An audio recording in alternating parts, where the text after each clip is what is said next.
Dalam nama Bapa dan Putra dan Roh Kudus. Amin. Allah yang penuh kasih, terima kasih Engkau telah mencintai, mengasihi kami, dan memberikan segala-galanya bagi kami. Semoga kasih-Mu yang begitu besar kami hayati, kami terima. Kami syukuri sebagai tanda kasih-Mu yang tak pernah habis-habisnya bagi kami. Seperti Engkau mencintai putra-Mu Yesus, demikian pun Yesus mencintai kami. Terpujilah nama-Mu kini dan sepanjang segala masa. Amin. Saudaraku terkasih dalam Kristus, bacaan Injil hari ini merupakan suatu ajakan, tapi bukan hanya ajakan, tapi suatu kenyataan bahwa Tuhan itu mencintai kita. Seperti Bapa mencintai aku, kata Yesus, demikian pun aku mencintai kamu. Tinggallah dalam kasih-Ku. Saudara, betapa dalamnya cinta Tuhan kepada kita.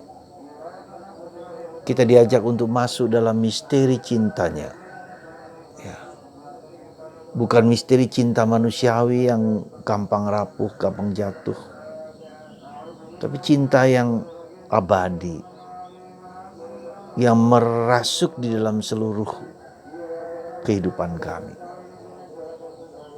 Semoga cinta Yesus yang begitu agung dan begitu mulia itu kita hayati sebagai bagian dari proses menemukan cinta, mengalami cinta, merasakan cinta Yesus yang tak habis-habisnya, yang tak lekang dimakan waktu, bahkan mengatasi ruang dan waktu.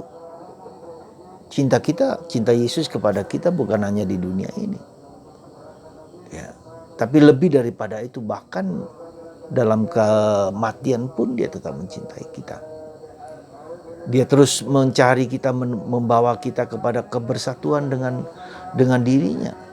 Di mana aku berada, Bapa mengatakan, di mana putraku berada, aku ingin semua orang berada bersama aku. Kalau kita hayati dan kita masuki misteri cinta Allah yang begitu besar, begitu agung itu, betapa mulianya, betapa kita memiliki fondamen, memiliki dasar yang kuat, sehingga kita tidak mudah lepas, tidak mudah hancur, tidak mudah lepas, tidak yakin. Itulah keyakinan kita. Saudaraku terkasih dalam Kristus, cinta Tuhan itu juga adalah cinta yang konkret, cinta yang jelas, cinta yang nyata. Ya, bukan hanya sekedar yang abstrak, tidak. Ya, jelas sekali Allah memberikan kepada kita, ya, para nabi, para rasul, Yesus sendiri, Roh Kudus. Jadi ada konkret. Ya. Dan cinta itu juga diungkapkan dalam suatu bentuk ungkapan yang jelas, yang nyata, yaitu dengan adanya gereja. Tidak pernah boleh kita sebagai orang Katolik mengatakan bahwa yang penting Yesus, tidak perlu gereja. Mungkin pernyataan ini berdasarkan pada suatu kekecewaan mungkin kepada gereja yang penuh dosa, penuh kelemahan, penuh keterbatasan. Bisa saja, bisa saja demikian. Ya, tetapi kita lihat dalam sejarah kemanusiaan bahwa cinta Tuhan itu bukan abstrak, tapi konkret, nyata, jelas, kelihatan, ya, berupa kenyataan fisik. Ya. Nah, maka cinta Tuhan kepada kita itu diwujudkan juga dengan Yesus membentuk adanya gereja. Ya, dalam bacaan pertama hari ini menjadi jelas sekali bagaimana ketika para rasul berhadapan dengan problem yang mereka hadapi kaitannya dengan sunat, di mana bangsa Yahudi telah menjalankan sunat itu puluhan ratusan tahun sebelumnya sebagai syarat untuk memasuki menjadi orang Yahudi. Dan mereka bertengkar dalam tanda petik bagaimana menghadapi itu. Maka mereka mengundang para rasul, ya, para tua jemaat berkumpul, berbicara, ya, mendiskusikan kenapa demikian, dasar kitab sucinya apa. Nah, setelah semua berdiskusi itu tampillah Petrus sebagai tokoh, ya, sebagai pemimpin dari para rasul, ya. Jadi Tuhan melihat dalam diri, Tuhan membentuk gereja ini, otoritas di dalam gereja Katolik, otoritasnya, ya, authority of God di tangan Petrus, ya. Dengan Petrus mengatakan bahwa tradisi sunat bukan hanya kepada orang Yahudi, ya. Bagaimana dengan orang-orang yang tidak bersunat, ya? Apakah mereka mendapatkan keselamatan? Dan para rasul dengan jernihnya melihat itu. Ya, sunat bukanlah hanya untuk orang Yahudi, tetapi di luar orang Yahudi juga ada keselamatan, dan itu perlu diwartakan karya Kristus kepada mereka semua, kepada orang-orang yang tidak bersunat. Ya, jadi saudaraku terkasih dalam Kristus, betapa kita lihat pentingnya gereja yang dibangun oleh Kristus berdasarkan para rasul, berdasarkan Petrus sebagai pemimpin para rasul, ya. Jadi kita lihat di sini betapa sungguh-sungguh kita harus sadar bahwa gereja Katolik adalah gereja yang bersandarkan kepada keyakinan bahwa Kristus mendirikan gereja, dan gereja itu adalah konkret di bawah Santo Petrus, di bawah kemudian Paus setelah itu sampai sekarang.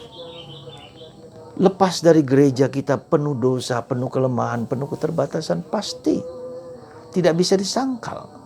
Apakah para rasul juga tidak berdosa? Coba lihat Yudas Iskariot dalam kelemahan dan keterbatasan. Ya, ada yang mengkhianati Yesus, jelas. Nah, jadi kalau orang mengatakan kepada kita bahwa percaya pada Yesus tidak perlu percaya kepada gereja, dan gereja yang mana yang harus kita sadari? Ya, begitu banyak gereja yang mengaku diri sebagai pengikut Yesus, sebagai gereja yang dibentuk oleh Yesus, ya. Coba lihat kontinuitas dengan para rasul. Apakah mereka memiliki kontinuitas para rasul? Gereja Kristen ribuan sekarang dibentuk hanya karena merasa bahwa seseorang yakin bahwa Yesuslah yang menentukan hidup mereka. Jadi saudaraku terkasih, hanya di dalam gereja Katolik berdasarkan para rasul di bawah kepemimpinan Petrus dan penerus-penerusnya, gereja inilah yang berkenan kepada Tuhan, yang didirikan oleh Yesus. Ya, siapakah kita ini? Bahwa kita adalah orang-orang suci semua? Enggak bisa. Saya berdosa, Anda juga berdosa, para uskup pun berdosa, paus pun berdosa. Tetapi dalam kelemahan dan keterbatasan itulah, sekali lagi, gereja terus dipakai oleh Yesus untuk mewartakan kabar gembira, supaya tidak ada kesesatan-kesesatan yang bisa terjadi. Di zaman yang sekarang ini, seperti sekarang ini, gereja Katolik pun dirongrong oleh orang yang merasa bahwa gereja Katolik, paus kita menjadi bukanlah paus yang sebenarnya. Banyak dalam medsos ya yang tidak mengakui hal tersebut. Tapi kita, saudara, Anda dan saya, ya, seperti kata Santa Teresa dari Avila, I am a daughter of the church. Saya adalah putri gereja, saya adalah putra-putri gereja. Pada abad ke-15, 16 itu muncullah gerakan Protestantisme, ya. Dan Santa Teresa tahu persis dalam mimpi, dalam penglihatannya, bahwa begitu banyak orang yang berdosa, yang hancur, ya, di neraka. Salah satunya adalah, ya, penglihatan dia tentang kesesatan-kesesatan yang terjadi ketika Luther mulai keluar dari gereja Katolik. Jadi saudaraku terkasih, mari, ya, kita percaya dan yakin di dalam gereja Katolik, dalam keberdosaan dan kelemahan dan kerapuhan. Tuhan memberkati Anda, Tuhan memberkati kita semua, dan Tuhan mengasihi kita semua sehingga kita dapat menjalankan tugas kita dengan baik dan percaya di dalam Kristus Yesus, di dalam gereja Katolik segala sesuatu, kemudian untuk kebaikan dan keselamatan banyak orang. Tuhan memberkati Anda semua. Bapa, Putra, dan Roh Kudus. Amin.